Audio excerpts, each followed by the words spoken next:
আসসালামু আলাইকুম। আজকে আমরা বেশ কয়েকদিন যাবত ভাবছি আমাদের খামারে মুরগি, দেশি মুরগি আরও বাড়াতে হবে। হ্যাঁ, তো যেই কথা সেই কাজ।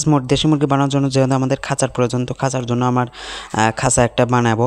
তো খাঁচা বানানোর জন্য আমরা এই প্রথমত আমাদের যে জায়গাতে রাখবো সেই জায়গাটা পরিষ্কার করতেছিলাম। তো পরিষ্কার করা আমাদের শেষ। এই মুহূর্তে আমরা আবার বানাবো আমাদের সেই খাঁচাটা বানানো বলতে আমার বউ আগে মুরগি পালন করতো, দেশি মুরগি।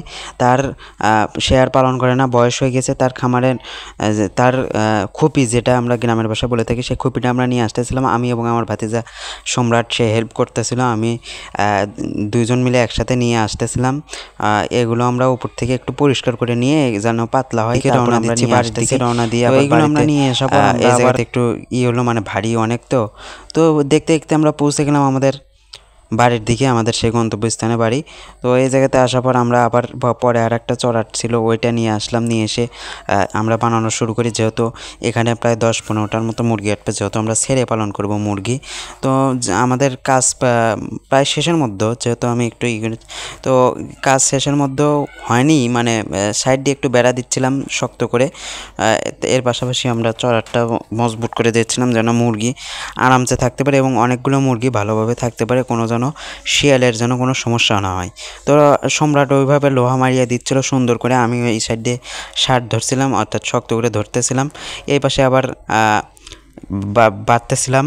ওই পাশে তো বাঁধা শেষ, এই পাশে বাঁধার পর আমরা কিছুক্ষণ এবার আমরা দেবো চড়াট। হ্যাঁ, নিচে যে চড়াটটা থাকে সেই চড়াটটা আমরা দিব, যেন মুরগি যেন নিচে ভালো থাকে, অর্থাৎ তাদের মলমূত্র যেন ওর উপরে থাকে। তার জন্য এটা একটু শক্ত করে বানিয়ে নিচ্ছিলাম, যেহেতু আগেরই ছিল। ওখানে শুধু আমরা গুটিস দিয়ে নিলাম, মানে তালি তুলি দিয়ে দিলাম।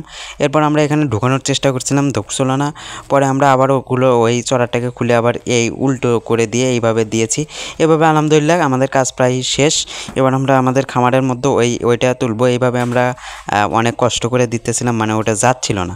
তো দেওয়ার পর আমাদের লোহা মারার পর আমাদের কাজ শেষ। এবার আমরা নিয়ে যাব সেই খাঁচাটা আমাদের গন্তব্যস্থানে, অর্থাৎ যেইখানেতে আমরা যে এই খাঁচাটা যে রাখবো। উপরে আমরা কিছু দিলাম না, কারণ উপরে কোনো রকমভাবে দিয়ে দিলেই হবে। এর পাশাপাশি ছালাটা পাড়িয়ে নিলাম। ছালাটা পাড়ার পর তারপর আমরা নিয়ে যাব যেখানে রাখবো। আমরা এবার নিয়ে যাচ্ছি। তো এই জায়গাতে আমরা রেখে দিলাম। তো এই জায়গাতে রেখে দিয়ে আমরা ছেড়ে পালন করবো, যেহেতু এটা আমাদের গোয়ালঘর। আদরে এইভাবে দিয়েছিল সম্রাট।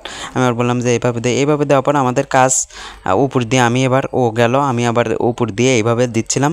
তো আমাদের কাজ আলহামদুলিল্লাহ শেষ। আসসালামু আলাইকুম।